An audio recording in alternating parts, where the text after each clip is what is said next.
చెప్పండి మేడం, ఏమైంది? నీకు తెలీదా ఏమైందో? నాకెలా తెలుస్తుంది మేడం మీకేమైందో? అయితే నన్ను కూడా అడగద్దు. అరే నేనేమన్నా మీ బాయ్ ఫ్రెండ్ ఏంది?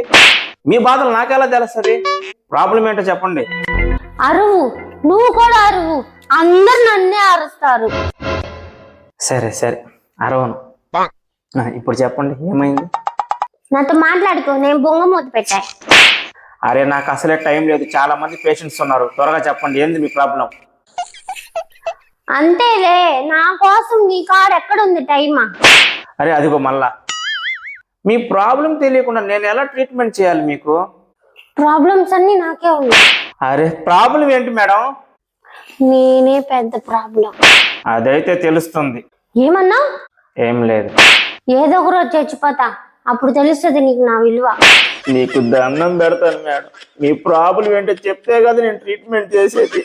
నీకు అంత ఇబ్బంది అయితే నాకు చేయకు ట్రీట్మెంట్, వదిలే. నేను డాక్టర్ని, అలా వదలలేను. చూసావా మళ్ళీ అరుస్తున్నావు. సరే సరే ఇంకా అరవను.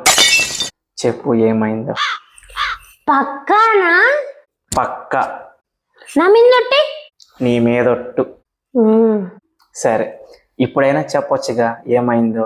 ప్రాబ్లం ఏమీ లేదు. మరి ఇక్కడికి ఎందుకు వచ్చారు? ఇంటికి వెళ్ళండి. అసలు నీకు నా మీద ప్రేమే లేదు. ఏమి ఇంకోసారి అడగచ్చుగా ఏమైందని. ఇలాంటప్పుడే గుండె రాయి చేసుకోవాలి. సరే మా బుజ్జి, మా బంగారం కదా, చెప్పండి ఏంటి మీ ప్రాబ్లం? ఏమీ లేదు.